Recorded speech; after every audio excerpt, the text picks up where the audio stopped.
নমস্কার বন্ধুরা, দিতির রান্নাঘর উইথ ব্লগ চ্যানেলে আপনাদের প্রত্যেককে স্বাগত। দেখুন, আজকে নিয়ে চলে এসেছি সম্পূর্ণ নিরামিষ ভোগের বাঁধাকপির ঘন্ট। তো আজকের এই রান্নাটা আমি কিভাবে করলাম চলুন দেখে নিন। তো দেখুন, নিরামিষ ভোগের বাঁধাকপি করার জন্যে কড়াইতে প্রথমে সরষের তেল গরম করে নিয়েছি।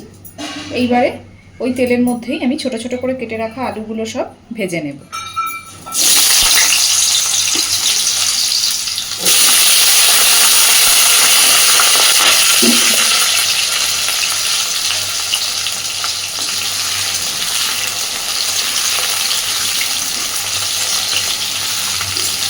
সুন্দর করে আলুগুলোকে আগে ভেজে তুলে নেব। দেখুন, আলুগুলোকে খুব সুন্দর করে ভেজে নিয়েছি। এবার আলুগুলো সব তুলে নেব।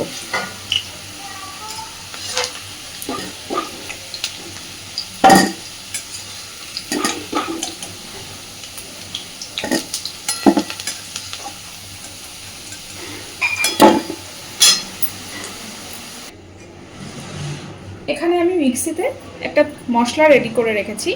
এটার মধ্যে আমি নিয়েছি একটা টমেটো, কিছুটা পরিমাণ আদা, আস্ত জিরে, কয়েক দানা গোলমরিচ আর 3টে কাঁচা লঙ্কা আমি একসাথে করে পেস্ট করে রেখেছি। আপনারা আপনাদের পরিমাণ অনুযায়ী এই মশলাটাই পেস্ট করে নেবেন। তো এবার ফোড়নে দিয়ে দিচ্ছি প্রথমে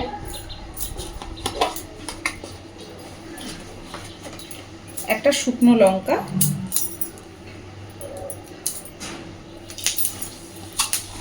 দিচ্ছি একটু আস্ত জিরে,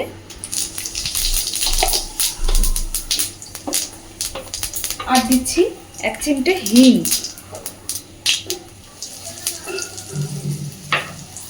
এই হিংটা এই নিরামিষ ভোগের বাঁধাকপির তরকারিতে অবশ্যই দিতে চেষ্টা করবেন।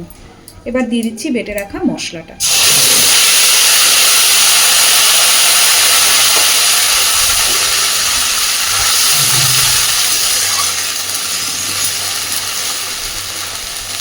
হিংটা দিলে ভোগের বাঁধাকপির তরকারির গন্ধটা একদম অন্যরকম হয়, স্বাদটাও অনেকটাই পাল্টে যায়। তো অবশ্যই হিংটা ব্যবহার করতে চেষ্টা করবেন।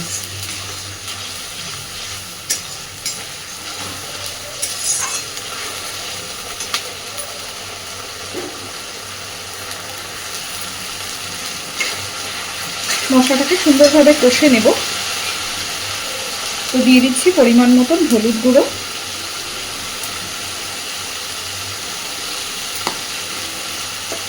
আমি বাঁধাকপিটাকে আগের থেকে ভাপিয়ে রেখেছি। এবার দিচ্ছি পরিমাণ মতো লঙ্কা গুঁড়ো,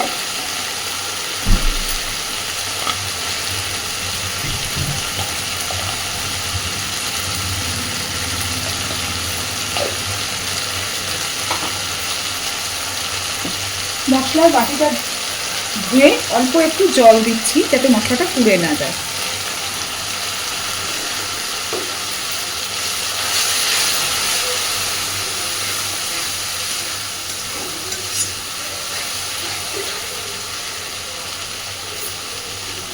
যেহেতু নিরামিষ তরকারি তাই আমি একটু চিনি দিচ্ছি।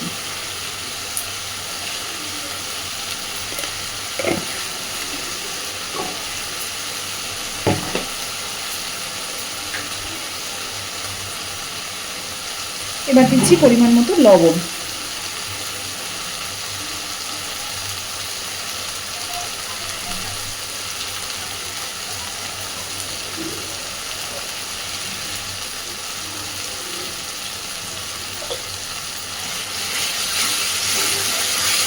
অলরেডি মশলা থেকে তেল ছাড়তে শুরু করেছে।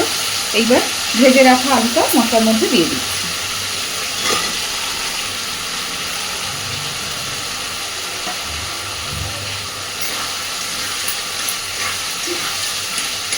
খুব সুন্দর করে আলুটাকে মিনিট 5 এই মশলার সাথে ভালোভাবে কষে নেব।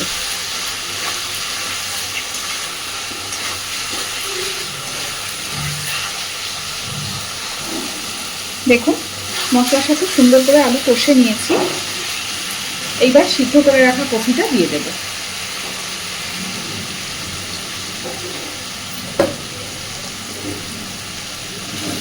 আজ তো সবার বাড়িতেই সরস্বতী পুজো হবে, তো খিচুড়ির সাথে ভোগের এই নিরামিষ বাঁধাকপির তরকারিটা এইভাবে করে দেখবেন, খেতে কিন্তু ভীষণই ভালো হয়। যে কোনো দিনই যে কোনো নিরামিষভাবেই বাঁধাকপি করলে এইভাবে করলে খেতে খুবই ভালো লাগবে।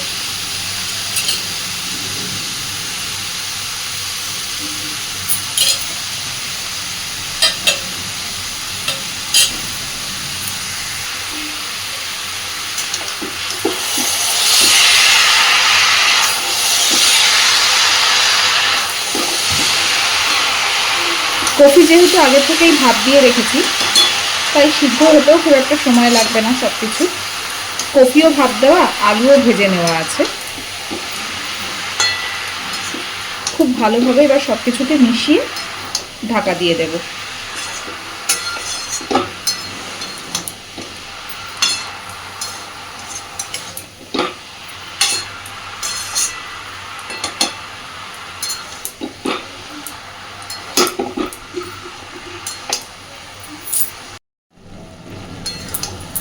দেখুন সব কিছু সুন্দরভাবে মিশে গেছে।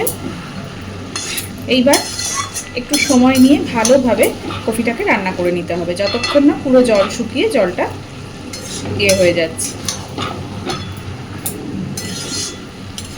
আগে বেশ খানিকটা মজে যাবে, কফিটা রান্না হয়ে যাবে, তারপরে বাকি যা কিছু এর মধ্যে দেওয়ার সেগুলো দেব। তো দেখুন কফির তরকারি কিন্তু আমার একদম শুকিয়ে গেছে, পুরো ভাজা ভাজা হয়ে গেছে নিচের দিকে। এবার লেগে যাচ্ছে আস্তে আস্তে কড়াইতে, দেখতেই পাচ্ছেন, দেখলেই বোঝা যাচ্ছে যে তরকারিটা রেডি। সময়ও এমন কিছু বেশি লাগেনি।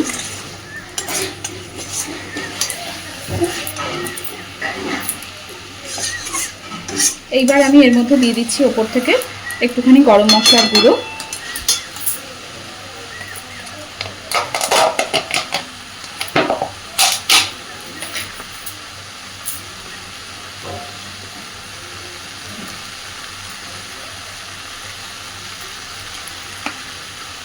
আর দেবো অল্প পরিমাণে ঘি।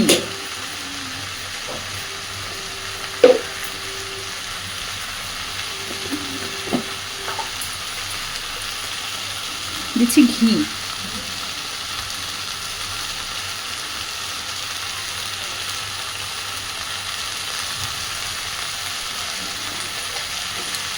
সব কিছুকে এবার খুব সুন্দর করে মিশিয়ে দেবো।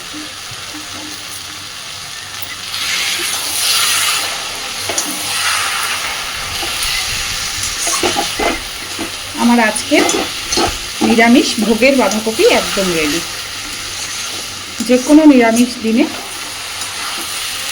এই রান্নাটা বাড়িতে ট্রাই করে দেখতেই পারেন। রুটি, লুচি, পরোটা সব কিছুর সাথে যেরকম যাবে, খিচুড়ির সাথে কিন্তু এই তরকারিটা অসাধারণ যায়। তো খুব ভালোভাবে মিশিয়ে দিলাম সব কিছুকে। এইবার আমি গ্যাসের ফ্লেমটা অফ করে দিচ্ছি।